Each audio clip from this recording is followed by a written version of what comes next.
ABC News correspondent. Everyone's getting ready for the new travel ban that Donald Trump has reworked. Remember the executive order that caused so much controversy that was shot down by the courts? They're going to rework it, only to find out late last night after the speech that they have put off signing it, at least for a little bit. They didn't. Well, actually, let's get to Brad Melke, ABC News correspondent, who can tell us all about it. Good morning, Brad Melke. Hey, good morning, guys. So, did we hear that the Trump administration is going to push back the signing of this travel bill for a couple days?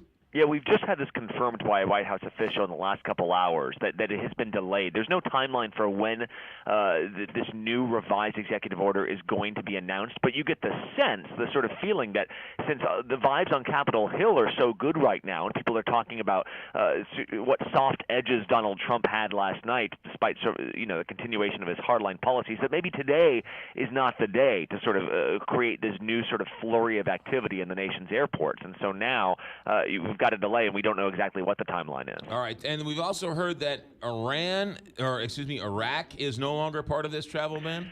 Yeah, we've seen this reported. We haven't confirmed this yet, so it's unclear which of the 7 countries, the 7 Muslim-majority countries, will continue to be on this list. However, we do know that it still looks to be several of them, if not all of them. The other changes we might see is that not an automatic ban on Syrian refugees. They might not be necessarily treated any different. And more the administrative aspects that caused so much chaos at the nation's airports. People didn't know what to do with dual citizens, with green card holders, with current visa holders.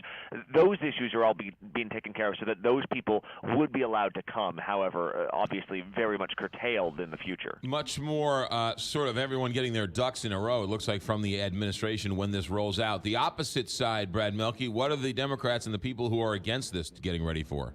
Well, the ACLU, for example, the American Civil Liberties Union, they say just what you said, that some of the ducks are getting in a row, things are getting ironed out, but that does not change the spirit, let alone the letter of the law. That if Donald Trump went around saying he was going to ban Muslims from entering the country, that was the intent. This executive order would still go a long way towards making that happen, and they plan to appeal this virtually the moment it's instituted on the same grounds that they did a couple weeks ago.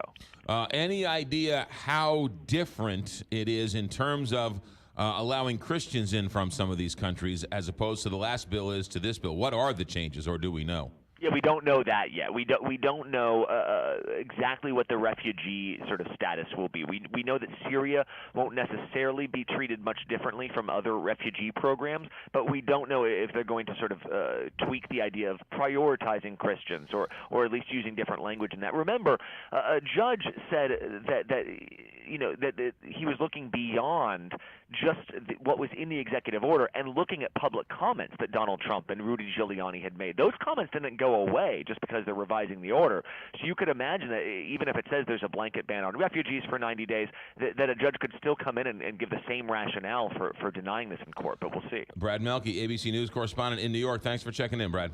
Thank you. You got it. Stephen Roberts will join us in about 25 minutes or so. More analysis from President Trump's presidential address.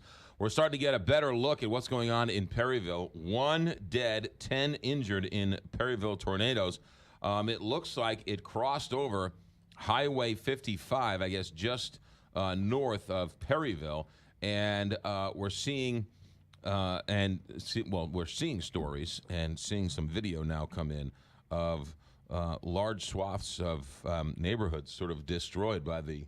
Yes. Did you see the aerial videos that many of the local stations are showing where some of those neighborhoods, the homes are flattened? Some flattened and the roofs are long gone. And I mean, there's stories of tractor trailers being blown off the road. Yes. I know last night in St. Charles, the wind was howling. I mean, it was pretty bad. But I got up this morning and I didn't see any damage in my neighborhood. I didn't see any damage walking the dog or driving in this morning.